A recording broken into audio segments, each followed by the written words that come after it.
Welcome to Caribbean Global Network News and Sports. I'm Scott Wilson. In today's headlines, strong regional response needed for sargassum crisis. And in sports, Russell Bravo axed from India ODI tour. Tourism Minister Edmund Bartlett says that a strong regional response at both the political and technical level is urgently required to address the rapidly evolving sargassum problem. Mr. Bartlett, who is co-chair of the Global Tourism Resilience and Crisis Management Center, was speaking recently at the Global Tourism Resilience and Crisis Management Center's Roundtable on Sargassum at the regional headquarters of the University of the West Indies, Mona. He said effective countering of this threat will require a range of measures, including governments coming together to conduct research and develop the most efficient ways to collect the sargassum in the open sea without harming the ecosystem. He revealed that the unprecedented levels of seaweed that washed up on Caribbean beaches in 2018 resulted in estimated cleanup costs of US $120 million. In addition to costly removal, he said, tourism stakeholders have become increasingly concerned about the seaweed's unsightly appearance, visitor complaints, and the possibility of reputational damage. The sargassum phenomenon, which started in 2011, is believed to be driven by a combination of man-made and natural factors, including climate change and increased sea surface temperature, change in regional winds and ocean current patterns, and an increased supply of nutrients from rivers, sewage, and nitrogen-based fertilizers. Life in prison for man who stabbed JC student to death on minibus. Casey Hart, the man who stabbed a 14-year-old Jamaica College student to death nearly 3 years ago, has been sentenced to life in prison. Hart was sentenced Friday after pleading guilty in June before the start of his murder trial in the Home Circuit Court. It's reported that third-form student Nicholas Francis died at hospital minutes after Hart plunged a knife into his chest during an altercation on a minibus on October 26, 2016. The killing triggered national outrage, and 3 days later, Hart surrendered to police investigators. At his sentencing hearing, the presiding judge explained the process used to determine the sentence received by Hart. She gave consideration to both the aggravating and mitigating factors of his action.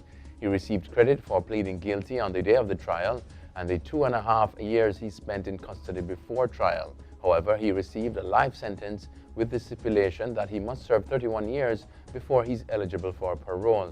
Peter Phillips plans island-wide march against corruption. Promising to march around the island to expose the alleged corruption ripping through the Andrew Holness administration, People's National Party President Dr. Peter Phillips has told his party's National Executive Council he will not let up until people are held accountable for robbing the country. Speaking Sunday on the final of a 2-day NEC meeting held at the University of the West Indies Mona campus, Phillips spoke out strongly against the allegations of corruption, claiming over $14 billion has been filched from government coffers. Quote, "It is particularly scandalous in the context where over $14 billion has been pillaged from public resources because of the corrupt conduct of officials in the government," end quote, Phillips said at the NEC meeting. Although he did not give details on his calculation, the NEC is the highest decision body of the PNP outside of the party's annual conference. And in sports, Russell Bravo axed from India ODI tour. Jamaican cricketer Andre Russell and Trinidadian Darren Bravo have been axed for the 3-match one-day international series against India, which begins in August. Both featured in the just concluded ICC World Cup in England, but had little impact in their limited appearances. From that World Cup squad, speedster Shannon Gabriel and off-spinner Ashley Nurse have also been dropped, along with batsman Sunil Ambry, who was called up as an injury replacement for Russell. Veteran opener Chris Gayle has been included in the 14-man squad after making an about-turn on his retirement.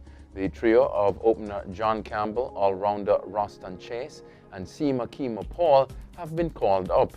The full squad comprises Jason Holder, captain, Fabian Allen, Carlos Brathwaite, John Campbell, Roston Chase, Sheldon Cottrell, Chris Gayle, Shimron Hetmeyer, Shai Hope, Evan Lewis, Kemo Paul, Nicholas Puran, Kemar Roach, and O'Shane Thomas.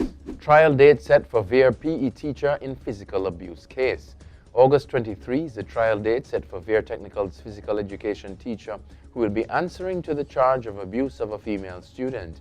The teacher, Sashana Wellington, who has been on bail after being charged by the Clarendon police with assault causing bodily harm, appeared in court along with her attorney Kes Miller on Friday. An RGR Sports report claims that Wellington, who was suspended by the Vere Technical School Board late last year, is still awaiting a hearing before the school's personnel committee. That's it for your CGN News and Sports. I'm Scott Wilson. Pleasant viewing.